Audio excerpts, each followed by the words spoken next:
வணக்கம் மின் தொலைக்காட்சி நேயர்களே, வணக்கம். செய்திகளின் தெரிவு நிகழ்ச்சிக்கு உங்களை வரவேற்கின்றோம். முன்னாள் பிரதமர் மன்மோகன் சிங் காலமானாங்க. ஒரு பெரிய பொருளாதார வல்லுநராக பார்க்கப்பட்டவர். உலகத்தை சந்தைமயமாக்குதல், அதாவது தனியார்மயமாக்குதல், சந்தைமயமாக்குதல், அதாவது உலக வெவ்வேறு வெளிநாடுகள் இருக்கக்கூடிய பொருட்கள் இந்தியாவில் வருவதற்கான பல்வேறு நிகழ்வுகள். அப்ப கோகோ கோலா கேம்பு இதெல்லாம் இருந்துச்சு பாருங்க, பெப்சி போன்ற விஷயங்கள்லாம் வருவதற்கு இவர் மிகப்பெரிய உறுதுணையாக இருந்திருக்காரு. அதாவது உலகத்தை உலக மார்க்கெட்டுக்கு இந்தியாவை கொண்டு வருவதற்கான ஏற்பாடுகளை செஞ்சனால பல்வேறு எதிர்ப்புகள் அப்போது அவர் இருந்தது. அதே நேரத்துல இலங்கையில அந்த போர் இனப்படுகொலை இதெல்லாம் ரொம்ப அமைதி காத்தார். ஆமா, எல்லாரும் சொல்லுவாங்க. அப்ப கை கட்டி வாய் மூடி மௌனமாக இருந்தார் அப்படிங்கிற மாதிரியான இதெல்லாம் உண்டு. ஆமா, ஏரோப்ளேன் மோடுக்கு போவாரு அப்படின்னு 10 ஆண்டு காலம் ஒரு ஆட்சி காலத்துல பேசாமலே இருந்தார். ஆனா மோடி அவருக்கும் சேர்ந்து பேசிக் கொண்டிருக்காரு. மொத்த விஷயங்களையும் வளர்ச்சியை பற்றி எல்லாம் மோடி அவர்களுக்கு பேசுறார். அவர் பேசாமலே இருந்தார். மோடி அவர்கள் அதெல்லாம் செயற்பட்டிருக்கையும் பேசிக்கொண்டு சொல்லிக் கொண்டிருக்கார். நேற்று அவர் எய்ம்ஸ் மருத்துவமனையில வயது 92 அவர் காலமாயிருக்கிறாரு. என்னன்னா அவர் பாகிஸ்தான்ல உள்ள பஞ்சாப் மாகாணத்தில் உள்ள சக்வால் மாவட்டத்தில் பிறந்தாருங்க. இந்தியா பாகிஸ்தான் பிரிவினைக்கு பிறகு அவர் இந்தியாவில் குடிபெயர்ந்து பஞ்சாப் மாநிலத்தில் இருந்தாரு, அமிர்தசரஸ்ல. அதனால நிறைய பொருளாதார படிப்பு, பஞ்சாப் பல்கலைக்கழகம், பிரிட்டன் கேம்பிரிட்ஜ் பல்கலைக்கழகத்தில் பொருளாதார பட்டம் படித்தவர். நல்ல பொருளாதார ஆலோசகர். அப்புறம் பொருளாதார ஆலோசகராக இருந்திருக்காரு, நிதித்துறை செயலாளராக இருந்திருக்காரு, ரிசர்வ் வங்கி கவர்னரா இருந்திருக்கிறாரு. ஆமா, இதுல 1990 முன்னாள் பிரதமர் சந்திரசேகரா அவர் தான் இவரை பொருளாதார ஆலோசகராக நியமிக்கிறார். அதன் பிறகு 91 பிரைம் நரசிம்மராவ் இவரை அமைச்சராக்குறாரு, நிதி அமைச்சராக. அதெல்லாம் ஒரு இதாகல. அதன் பிறகு நிதி அமைச்சராகிற பிறகுதான் தாராளமயமாக்கல் கொள்கையை நாட்டில் கொண்டு மிகப்பெரிய சீர்திருத்தத்தை கொண்டு வந்ததா பார்க்கப்படுது. பல்வேறு தலைவர்கள் நரேந்திர மோடி, ஸ்டாலின், மல்லிகார்ஜுன கார்கே எல்லாமே கண்டனம் தெரிவித்திருக்கின்றார்கள். இந்த வழியா நேற்று இரவு மரணம் அடைந்தனால அவரோட இறுதி சடங்கு நடைபெறும் என்று தெரிவித்தார். அதோட இல்லைங்க, மத்திய அரசின் சார்பில் 7 நாள் துக்கம் அனுசரிக்கிறாங்க. இதுல அரசு நிகழ்ச்சிகள் அனைத்தும் ரத்து செய்யப்பட்டிருக்குது. அதை ஒட்டி இன்னைக்கு மத்திய அமைச்சரவை கூட்டம் அவசரமா கூடுறாங்க. இன்னைக்கு 11 மணிக்கு பாத்தீங்கன்னா மத்திய அமைச்சரவை கூட்டம் அது தொடர்பா கூடுறாங்க. ஸ்டாலின் அவர்கள் டெல்லி செல்கிறார். ஆமா, இருக்கும்போது அவர் இல்ல அதாவது என்ன அப்படின்னா, இவர் இது பண்ணும்போது அரசியலுக்கு இவர் எப்படி மன்மோகன் சிங் ரொம்ப அமைதியா இருக்கிறவர் எப்படி அரசியலுக்கு வந்தாங்க அப்படிங்கிற மாதிரி எல்லாம் இதுக்கு அவரே என்ன பதில் சொல்றாருன்னா, நான் அது 2005 ஒரு பேட்டியில போது சொல்லுவாரு, 1991 ஜூன் மாசம் காங்கிரஸ்ல ஒரு நரசிம்மராவ் பிரதமரா பதவியேற்றார்ல, அப்போ என்ன அப்படின்னா இவரை நிதி அமைச்சரா பொறுப்பேற்க சொல்லியிருக்காங்க அப்படின்னு சொல்லி முதன்மை செயலாளர் தகவல் சொல்லியிருக்காரு. அப்ப அதெல்லாம் ஒன்றும் ஒரு பெருசா கண்டுக்கலையா, சரி என்ன இதை சும்மா இது பண்றாங்க அப்படின்ட்டு. அடுத்த நாள் பாத்தீங்கன்னா ஒரு நரசிம்மராவே போன் பண்ணி வாண்டருக்கு நல்ல ட்ரெஸ் எல்லாம் எடுத்துட்டு ஜனாதிபதி மாளிகை வா அப்படின்னு சொல்லும் போதுதான் நானே நம்பினேங்க. அதன் பிறகு போயிட்டு தான் நான் நிதி அமைச்சரா பதவி ஏற்றேன் அப்படிங்கிற மாதிரி தகவல்லாம் சொல்லிட்டு இருந்தாங்க 2005. அதே மாதிரி பாத்தீங்கன்னா அவரோட அத்தியாயம் முடிந்த சூழ்நிலையில இது நேற்று இந்த அண்ணா பல்கலைக்கழகம் பாருங்க, பயங்கர பரபரப்புங்க. அதை எல்லாருமே கையில் எடுத்து எப்படி பொள்ளாச்சி விவகாரம் ஒரு மிகப்பெரிய விவகாரமா நடத்தப்பட்டா அது மாதிரி பாத்தீங்கன்னா நேற்று அண்ணா திராவிட முன்னேற்ற கழகம் ஒரு பக்கம், பாஜக ஒரு பக்கம், கட்சிகள் மாற்றி மாற்றி இவங்க மதுரை கோட்டத்துல போராட்டம், அண்ணா பல்கலைக்கு முன்னாடி போராட்டம், ஒரே நேற்று போராட்டம். இந்த சூழ்நிலை பாத்தீங்கன்னா நேற்று அண்ணாமலை ரொம்ப உணர்ச்சி வசப்பட்டாங்க. பிரஸ் மீட்ல ரொம்ப உணர்ச்சி வசப்பட்டு வெங்காய தலைவர் பதவி எனக்கு அதான் தேசிய கட்சியில இருக்கிறதால, தேசிய கட்சியில இருந்துட்டு ஒரு மாநில தலைவர்ங்கிற ஒரு பொறுப்புல இருக்கிறதா நான் ரொம்ப அடக்கி வாசிக்கிறேன். தேசிய கட்சிக்கு மாநில வெங்காய பதவி சரிங்க. அதான் அப்புறம் என்ன சொல்றாரு அப்படின்னு பாத்தீங்கன்னா, நான் பேசுறது பிரைம் மினிஸ்டர் மோடி பிரதிபலிக்கும் அப்படிங்கறதெல்லாம் நான் அமைதியா பேசிருக்கேன், மரியாதையா பேசுறேன் அப்படின்னு சொல்லிட்டு இனி நான் சுட்டு தள்ளியிருப்பேன். அதான் என்ன சுட்டு தெளிப்புன்னா நான் அதை வேற மாதிரி டீல் பண்ணிருப்பேன் அப்படின்ற மாதிரி இது பண்றாரு. இனிமே நான் நடத்துற போராட்டம் வேற மாதிரி தான். இவங்கள்ட்ட பெண்களுக்கு மேல் மரியாதையாகவோ இல்ல ஆரோக்கியமான அரசியலோ இல்ல விவாதமோ கட்டுப்பாடு மரியாதை எல்லாம் எதற்கு?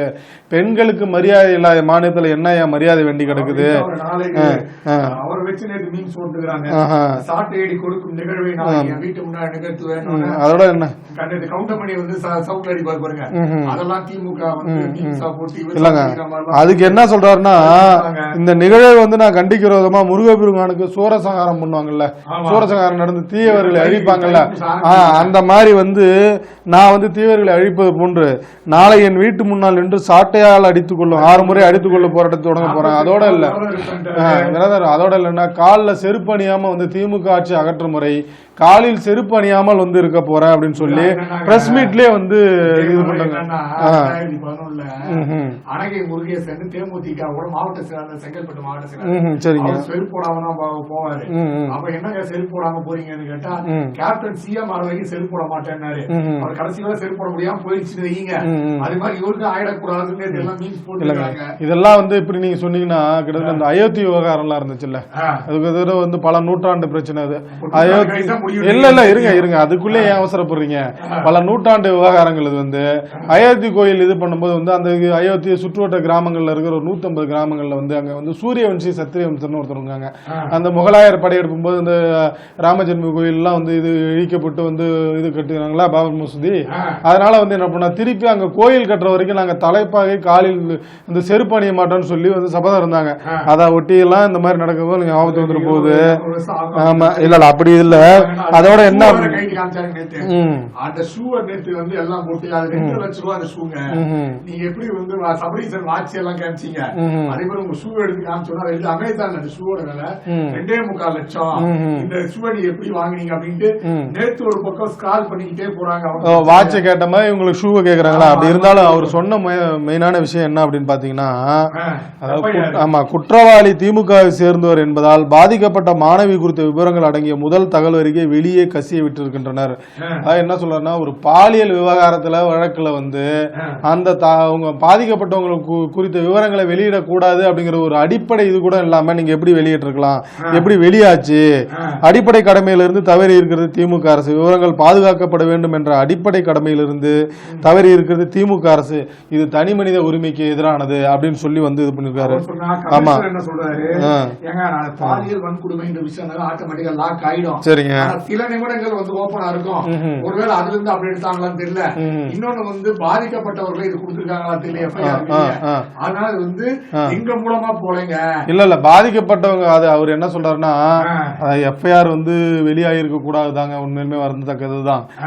இந்த இவ்வாறான குற்றங்களில் பாதிக்கப்பட்ட நபர்களை எந்த விதத்திலும் அடையாளப்படுத்தும் வகையில வந்து தகவல் வெளியாக கூடாது அப்படின்னு சொல்லிட்டு காவல்துறைக்கு தரப்படும் புகாரில் கூறியிருக்கும் தகவல்களை அப்படியே முதல் தகவல் அறிக்கையில் பதிவு செய்ய வேண்டும். ஆமா உண்மைதாங்க. எஃப்ஐஆரை பொறுத்தளவு அவங்க வந்து காவல்துறையினர் என்ன கேட்பாங்க, எப்படி நடந்து, எங்க நடந்து, ஏன் நடந்து, எதுக்காக நடந்துச்சு, அவங்க என்ன பண்ணாங்க, ஏது பண்ணாங்க, எல்லாத்தையும் இது பண்றதா முதல் தகவல் அறிக்கை.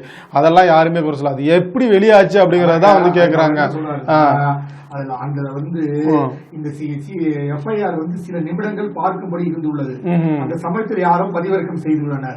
புகார்தாரர் தரப்பிலும் எஃப்ஐஆர் வெளியில் வர நேர்ந்திருக்கலாம் அப்படின்னு என்ன சொல்ற அவங்க மேல பழிய போட்டாங்க. இல்ல அததான் அவர் வந்து அண்ணாமலை சொல்றாரு, நீங்க வந்து பாதிக்கப்பட்ட மாணவி வந்து அவங்களுடைய வந்து அவங்களை வந்து இன்னும் ரொம்ப கீழ்த்தரமாயிட்டீங்க, அவங்க மேல வந்து ரொம்ப அவதூறு பரப்புற மாதிரி ஆயிட்டீங்க அப்படின்னு சொல்லி இது பண்ணா, நீங்களும் அந்த மாதிரி ஏன் பண்றீங்க அப்படின்னு அதுனா அவங்கள்ட்டையும் நாங்க கொடுத்துருக்கோம், அவங்களும் வெளியிட்டு இருக்கலாமோ அப்படிங்கிற மாதிரி சந்தேகத்தை வெளியிடுறாங்க நீங்க சொல்றீங்க. அதே மாதிரி அண்ணா பல்கலைக்கழகம் மாணவர்களுக்கு கட்டி போறாங்க. 6:30 மணிக்கு மேல யாரும் வெளியே போவாங்க. லவ் பண்றவங்க லவ் பண்ணாதீங்கன்னு சொல்லுவாங்க. லவ் பண்ணா கூட ரகசியமானதை போய் லவ் பண்ணாதீங்க. ஏன்னா எல்லாருமே கோவப்படுது யாருன்னா மாணவர் மேலதான், காதலன் மேலதான். அவன் ஏன் விட்டு ஓடணும், ஒரு பொண்ணுக்கு பாதுகாப்பு. 4-5 பேர் வந்து நின்னா 2 பேர் வந்து நின்னா என்னங்க பண்ணுவாங்க? அவர் வலுவா இருந்தா இது பண்ணுவாரு. பொண்ணு நம்பி வந்து இல்ல சொல்றாங்க ஓடி போயிருக்கீங்களே, ஏதாவது வந்து இப்படி ஒரு நிலையான எல்லாமே கேக்குறாங்க. இது மாதிரி ஓடக்கூடிய அதோட என்னன்னா அந்த கட்டுப்பாடுல என்ன சொல்றாங்கன்னா 6:30 மணிக்குள்ள விடுதி வளாகத்துக்கு வந்துடணும். அதோட என்னன்னா ஐடி கார்டு அடையாள அட்டை போட்டிருக்கணும். பேராசிரியர்கள் மாணவர்கள் எல்லாருமே அப்ப இவ்வளவு நாள் அடையாள அட்டை போடாம தான் சுத்திட்டு இருந்தாங்களோ. அப்புறம் வந்து பாதுகாப்பு பணியில் இருக்கிறவங்க எல்லாம் வந்து பாதுகாப்பு பணியில் இருக்கிறவங்க பேராசிரியர் இல்ல மாணவர்களே கேட்டாங்க அப்படின்னா வந்து அடையாள அட்டையை முறைப்படி காண்பிக்கணும் அப்படின்ற மாதிரி வந்து சொல்லி இது பண்ணிருக்காங்க. காட்ட மாட்டான் சொல்லக்கூடாது அப்படின்னு சொல்லியிருக்காங்க. அதே மாதிரி இன்னும் பல சந்தேகங்கள் என்னன்னா, அந்த சார்னு ஒருத்தர் போன் பண்ணி பேசுறாங்க, யார் இல்ல அந்த சார் இல்ல ஒருவர் தான் அப்படின்னு சொல்லி வந்து சொன்னா கூட, காவல்துறை தரப்புல இருந்து சொன்னா கூட வந்து அந்த பாதிக்கப்பட்ட மாணவி வந்து 3 ஆப்ஷன் எனக்கு கொடுத்தாங்க அப்படிங்கறதுல அது தெளிவா சொல்றாங்க. போலீஸ் என்ன சொல்றாரு, அப்ப வந்து அவர் வந்து ஃபிளைட் மோட்ல போட்டாருங்க. ஆமா, சும்மா மிரட்டுறதுக்காக போன் பண்ணாருன்னா, அப்ப ஏன் அந்த பொண்ணே வந்து இது மாதிரி தரும் பொய்யா சொல்லியிருக்க முடியாது அப்படிங்கறது எப்பவுமே பொதுவா வந்து ஒரு வழக்குன்னு வந்தா பாதிக்கப்பட்ட நபர் தான் வந்து இது போன்ற வந்து பாதிக்கப்பட்ட நபரோட கருத்தை தான் முதல்ல பார்க்கணும்.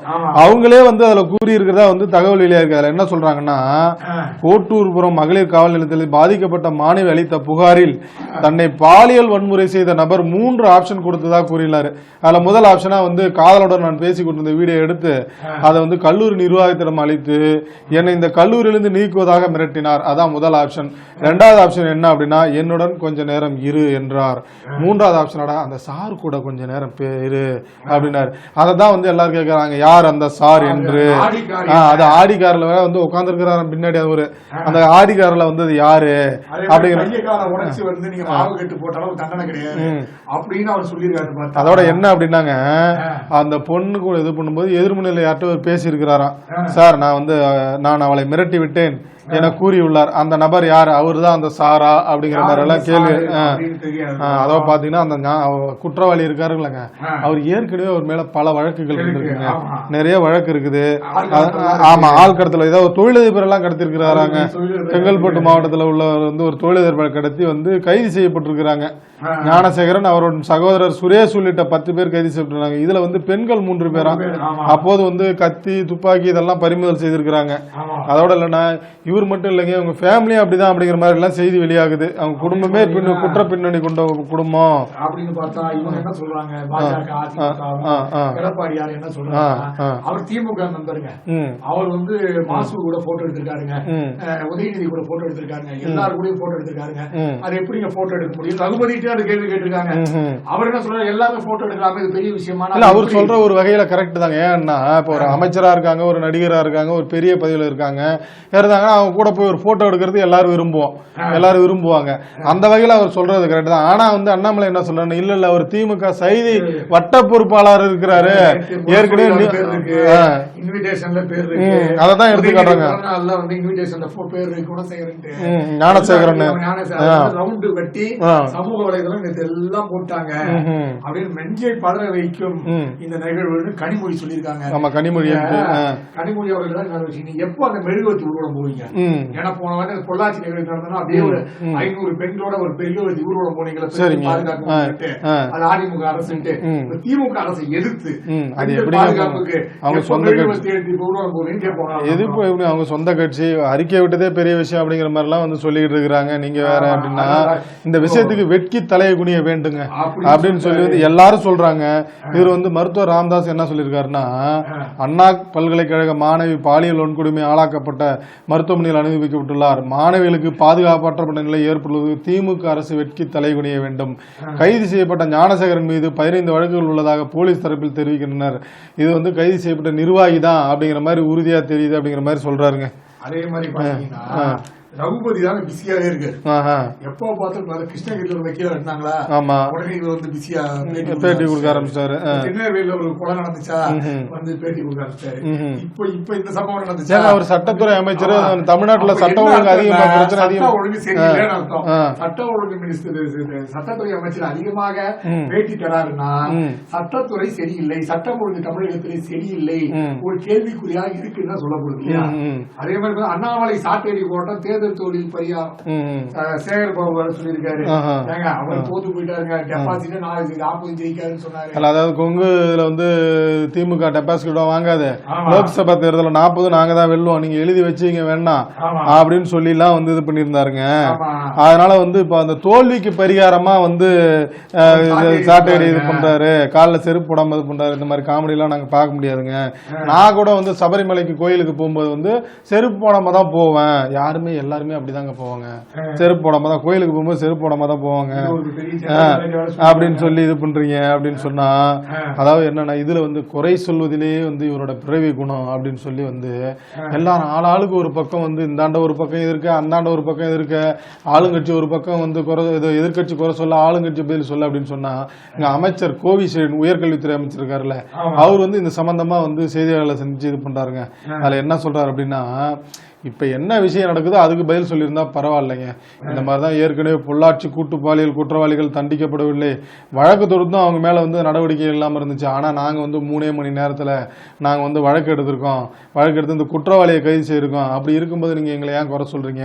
குறை சொல்றது தாங்க பிறவி குணம், அண்ணாமலையோட பிறவி குணம் அப்படின்னு சொல்லிட்டு என்ன சொல்றாருன்னா, மாணவர் நலனுக்காக அந்த அரசு உறுதுணையாக இருக்கும், குற்றவாளி மீது கடுமையாக நடவடிக்கை எடுக்கப்படும் அப்படின்னு சொல்லிட்டு, சட்டம் ஒழுங்கு பாதுகாப்பது முழுமையாக, சட்டம் ஒழுங்கு பாதுகாப்பது அரசின் மீது இருந்தாலும் தனி மனித அத்துமீறல் வெறுப்புகள் அதிகரித்து விட்டன அப்படின்னு இதையும் நம்ம கொஞ்சம் பார்க்கணும் அப்படின்ற மாதிரி சொல்றாரு. இருந்தாலும் வந்து நாங்க நடவடிக்கை எடுத்துக்கிட்டு இருக்கோம், குறைகளை மட்டுமே நீங்க பேசிட்டு இருக்காதீங்க அப்படின்னு சொல்லி அமைச்சர் கோவிசெழியன் வந்து இது பண்றாருங்க. அதே மாதிரி பாத்தீங்கன்னா ஆர்ப்பாட்டத்துல வந்து முன்னாள் கவர்னர் தமிழிசை அவங்க தள்ளு முள்ளு ஏற்பட்டு ஒரே பரபரப்பாயி பாஜக வந்து பாருங்க ஒரு முன்னாள் கவர்னரையும் அவங்க மதிக்கிறது இல்ல, இப்படி எல்லாம் தள்ளி விடுறாங்கன்னு சொல்லி நேற்று ஒரு பக்கம் அது வாக்க ஓடிட்டு இருக்கு. முன்னாள் அமைச்சர் ஜெயக்குமார் வந்து அண்ணா யூனிவர்சிட்டிக்கு முன்னாடி இது பண்ணாருங்களா, அங்கேயும் அந்த மாதிரிதான் வந்து போராட்டம் இது பண்ணோடனே போராட்டத்துக்கு அனுமதி கிடையாது அப்படின்னு சொன்னோடனே ஒரு 500க்கும் மேற்பட்ட அதிமுகவினர் வந்து பேருந்துல ஏற்றி வந்து கொண்டு போயிட்டாங்க கைது செஞ்சு. அதெல்லாம் கூட வந்து அந்த பேருந்து காட்சிகளாக கூட வந்து வைரல் ஆச்சு சமூக வலைதளங்கள்ல. அது வேற மாதிரி. இது விஷயம் வந்து நல்ல விஷயத்துக்காக இது பண்ணிருக்காங்க அப்படின்னு பாக்குறத விட்டுட்டு அதை போய் வைரல் பண்ணிட்டு இருக்கீங்களே அப்படிங்கிற மாதிரி இது இருந்தா, இன்னும் ஒரு வாரத்துக்கு இந்த பிரச்சனை தீர்வு காண வரைக்கும் அப்படி சொன்னீங்கன்னா மதுரை ஆதினம் என்ன சொல்றாருன்னாங்க, ஆமா பெற்றோரும் பாதுகாக்கணும் அப்படின்னு சொல்லி இது பண்றாரு. அரசாங்கம் வந்து அதிகாரிகளும் அரசாங்கமும் மட்டுமே அரசு மட்டுமே கவனிக்க முடியாது, இது சட்டம் ஒழுங்கு பிரச்சனை ஒரு பக்கம் இருந்தா கூட, அதாவது வந்து பிள்ளைகள் வந்து சமுதாய அறிவோடும், அதாவது சமூக ஒழுக்கத்தோடும் சமுதாய ஒழுக்கத்தோடும் பொறுப்பா நடந்துக்கணும், அதுக்கு வந்து பெற்றோர்கள் வந்து அவங்களை கண்டிச்சு வளர்க்கணும் அப்படின்ற மாதிரி வந்து சொல்லியிருக்கிறாருங்க. நேற்றுக்கு திருநெல்வேலியில வந்து ஒரு ஆதீனங்கள் இதெல்லாம் நடந்திருக்குங்க, அதுல வந்து இது பண்ணிருக்கிறாரு. அப்ப பாத்தீங்கன்னா காஷ்மீர் இல்லாத இந்தியாங்க, இது ஒரு மிகப்பெரிய நிகழ்வு ஏற்படுது. ஏன்னா யாருங்க அது காஷ்மீர் என்ன சீனா போட்டாங்களா? காங்கிரஸ்காரங்க எப்பவுமே வந்து இந்த மேப் ஒரு இதுல கோட்டை விட்டுருவாங்க, அவங்களும் சரி திமுகவும் சரி. ஏற்கனவே பாத்தீங்கன்னா அந்த ராக்கெட் லான்ச் இருக்கு பாருங்க, அப்போ வந்து சைனாவோட ராக்கெட்டை போட்டு விட்டாங்கன்னு ஒரே பரபரப்பாமா. அதாவது என்னன்னா அந்த இதுல கடந்த ஆண்டு வந்து வந்து ஒரு வீடியோ வெளியிட்டாரு யாருங்க உதயநிதி அவர்கள், அதுல வந்து இதே மாதிரி காஷ்மீர் இல்லாத இந்தியா வந்துச்சு. சரிங்க, அதை போயிட்டு கம்ப்ளைண்ட் கொடுத்தோம்னா அடுத்த வீடியோ தூக்கிட்டாங்க. அதே கூட கடந்த மாதம் பாத்தீங்கன்னா ஒரு கூட்டத்துல வந்து இந்தியா மேப்ல வந்து திமுக இதுல வந்து காஷ்மீர் இல்லவே இல்ல, அதுவும் பரபரப்பாச்சு, போய் குற்றம் பண்ணாங்க. நேற்று பாத்தீங்கன்னா காந்தி நிகழ்வு ஒன்று நடக்குது, அதாவது காந்தி இந்தியா அப்படின்ற ஒரு நிகழ்வு இந்தியா முழுவதும் காங்கிரஸ் பண்ணிருக்காங்க. அது ஆந்திரா கர்நாடகால வந்து மாநிலத்துல வந்து ஒரு பதாகைகள் வச்சிருக்காங்க. அந்த பதாகையில வந்த காஷ்மீர் இந்தியா மேப்ல காஷ்மீர் காணவே காணாங்க. அதுக்கு பாரதிய ஜனதா கட்சி சொல்லிச்சான், இது ஏற்கனவே வந்து நீங்க வந்து அந்த ஜார்ஜ் சோரஸ் நிதியை வாங்கிட்டு தான் நீங்க செயல்படுறீங்க. ஏற்கனவே அந்த ஒரு இயக்கத்தோட வந்து ஆசியா பசிபிக்கு துணைத் தலைவரா வந்து சோனியா காந்தி இருக்காங்க. அந்த இயக்கம் வந்து காஷ்மீர் வந்து தனியா பிரிந்து போகணும்னு சொல்ற இயக்கம், அது ஜார்ஜ் சோரஸ் தான் வந்து ஜார்ஜ் சோரஸ் வந்து ஃபண்ட் பண்றாரு. அந்த ஜார்ஜ் சோரஸ் ஃபண்ட் பண்ற அந்த இயக்கத்துல தான் வந்து ஒரு வேலை அழுத்தம் கொடுக்கப்பட்டு இந்த மேப்ல இந்த மாதிரி வந்துச்சா அப்படின்னு கேட்டா, காங்கிரஸ் என்ன சொல்றாங்க, இந்த சர்ச்சை எல்லாம் பிஜேபி கிளப்பி கொடுங்க, இது நாங்க வைக்கல, தொண்டர்கள் யாராவது வச்சிருக்காங்க. இது காமெடியா இருக்கு, தொண்டர் உங்க கட்சிக்கார இருந்தா நீ அவனுக்கு எப்படி சொல்லி கொடுத்துருந்தா அவங்க அப்படியே வைப்பாங்க. காங்கிரஸ் தலைமையில இருந்து பண்ணலைங்க, தொண்டர்கள் வந்து ஆர்வமிகள் ஏதாவது பண்ணிருக்காங்க, அதை தெரியாம பண்ணிட்டாங்களாட்டுக்கு அப்படின்ற மாதிரி சொல்றாங்க. ஆர்வமிகள் காஷ்மீரை விடுவீங்க, ஆர்வமிகள் சோனியா போட போறாங்க, ஆர்வமிகள் வந்து காந்தி போட விடுறாங்க. ஒரு இந்தியா மேப்பை எப்படி காஷ்மீரை வந்து போடுவீங்க? ஏற்கனவே வந்து பிரிவினைவாதிகளுக்கு அதிகமாக இந்தியாவுக்கு ஊடுருவிக்கொண்டா இருக்கிறாரு பாஜகவும் RSS சொல்லிட்டு இருக்க சூழ்நிலை. இது மாதிரி நீங்க போட்டோ போட்டீங்கன்னா அது ஊர்ஜிதப்படுத்தும் வகையில மாறிக்கொண்டிருக்கின்றது. அப்படி சொன்னீங்கன்னா மத்திய அரசின் திட்டங்களின் பெயரில் போலி விளம்பரங்கள் ஏமாறும் மக்கள் அப்படின்னு சொல்லி இது பண்ணியிருக்காங்க. இப்போ அண்மையில் பார்த்தீங்கன்னா இந்த சமூக வலைதளங்களில் வந்து இந்த போலி விளம்பரங்கள்லாம் வெளியிட்டு வந்து மக்கள் இருந்து பணத்தை வந்து சுருட்டுற கும்பல் வந்து அதிகமாகிட்டு இருக்காங்க. அப்படிப்பா அதில் வந்து மக்களை கவனமாக இருக்குமாறு அவங்கள்ட்ட இருந்து பாதுகாப்பாக இருங்க அப்படின்னு சொல்லி சைபர் கிரைம்ல வந்து சொல்லியிருக்காங்க. அதில் என்ன அப்படின்றாங்கன்னா அந்த சமூக வலைதளங்களில் வந்து அப்படியே இந்த மந்திர கிளி மாதிரி ஒன்று வருமாங்க. அந்த கிளியை போய் தொட்டோம்னா வந்து அதுல இருந்து பணத்தை வந்து விவரங்கள்லாம் வாங்கிட்டு இது பண்ணி பணத்தை வந்து 5000 நான் உங்களுக்கு தரேன் அப்படிங்கிற மாதிரி வந்து விளம்பரத்தை போட்டு அவங்கள்ட்ட இருந்து பணத்தை ஆட்டே போற வேலையெல்லாம் பார்த்துட்டு இருக்காங்க. இது போன்ற விஷயங்கள்லாம் வந்து தள்ளி இருங்க, இதெல்லாம் போலி விளம்பரம், இதை நம்பாதீங்க. அதோட என்னன்னா அந்த மந்திர கிளி தொட்டோடனே மத்திய அரசோட அந்த இதெல்லாம் வருமாங்க. மத்திய அரசு லோகோவுடன் பாரத் ஜன் யோஜனா வாயிலாக பாஜகவில் இருந்து உங்களுக்கு மாசம் வந்து ஒவ்வொரு வங்கி கணக்குலையும் வந்து 5000 கொடுக்குறோம் அப்படின்னு சொல்லி சொல்லிட்டு அவங்க வந்து அந்த வலைதளங்கள் யூஸ் பண்றாங்களா அவங்கள இருந்து பணத்தை ஆட்டை போற வேலையெல்லாம் பண்ணிட்டு இருக்காங்களா. இந்த மாதிரி இதெல்லாம் நம்பி ஏமாந்துடாதீங்க. தொலைபேசி சைபர் குற்றம் கவனமாக இருக்க வேண்டும். நடைபெற்றுக் கொண்டிருக்கிறது. அதனால உங்களுக்கு மேலும் தகவல் 9 அதை சொல்றீங்க. இப்ப வந்து என்ன தெரியுமா வருது, கவனமாக இருக்க வேண்டும். உங்களுக்கு வந்து ஜட்ஜி என்ற நீதிபதி என்ற பெயரில் வந்து தொலைபேசி வரலாம், காவல்துறை என்ற பெயரில் தொலைபேசி வரலாம். அவர்கள்லாம் வந்து சைபர் குற்றவாளிகள், டிஜிட்டல் முறை உங்களை இது பண்ண மாதிரிலாம் இப்ப எச்சரிக்கை வந்துட்டு இருக்கு. அப்படி பாத்தீங்கன்னா சைபர் குற்றங்களை விசாரிக்க வங்கிகள் ஒத்துழைக்க மறுக்குதாங்க. அதாவது என்ன அப்படின்னு பாத்தீங்கன்னா இப்ப வந்து வங்கியில போயிட்டு வந்து இந்த மாதிரி ஆன்லைன் மோசடி அப்படின்னு சொல்லி நம்ம வந்து ஒரு இது பண்ணோம்னு வச்சுங்க, மோசடி பண்ணிருக்காங்க அப்படின்னு சொல்லி இது பண்ணோம்னா வங்கி கணக்கு முடக்கப்படுமா. இந்த வங்கி கணக்கு முடக்கணும்னா வந்து என்னன்னா அதுக்கு வந்து எஃப்ஐஆர் கொடுங்க அப்படின்னு சொல்லி வங்கி தரப்புல இருந்து கேட்கறாங்களாம். ஆனா வந்து சட்டம் அப்படி கிடையாதாங்க. சட்டம் வந்து வங்கி எஃப்ஐஆர் எல்லாம் தேவையில்லை. அந்த சம்பந்தப்பட்ட விசாரணை அதிகாரி இருக்காருல்ல அவரோட எழுத்துப்பூர்வ கடிதம் மட்டுமே போதுமா. அப்படி இருந்துமே வந்து என்ன பண்ணாங்கன்னா வங்கிகள் வந்து அந்த வங்கி கணக்கு முடக்கிறதுல ரொம்ப இதா இருக்கிறாங்க, குற்றங்களை வந்து விசாரிக்க ஒத்துழைக்க மறுக்கிறாங்க அப்படின்ற மாதிரி வந்து சைபர் கிரைம் வந்து இது வந்து வங்கிகள் மேல வந்து குற்றச்சாட்டு வச்சிருக்கிறாங்க. பாஜக பெற்ற நன்கொடை 2600 கோடியாங்க. காங்கிரஸுக்கு வந்து 261 கோடி தான் கிடைச்சிருக்காங்க. அப்படியாங்க. வேறங்க நம்ம எதுங்க நாட்டு அதிபர் மார்டின் இருக்காரு பாருங்க. ஆமாங்க. அவர் ஃபியூச்சர் கேமிங் அண்ட் ஹோட்டல் நிறுவனம் பாஜகவுக்கு 3 கோடி வாங்கிடுறாங்க. அவ்வளவுதானாங்க. என்னங்க 3 கோடி தான், ஆனா அதிகமா வாங்கியிருக்காங்க. திரிணாமுல் காங்கிரஸ் வந்து 542 கோடியாங்க.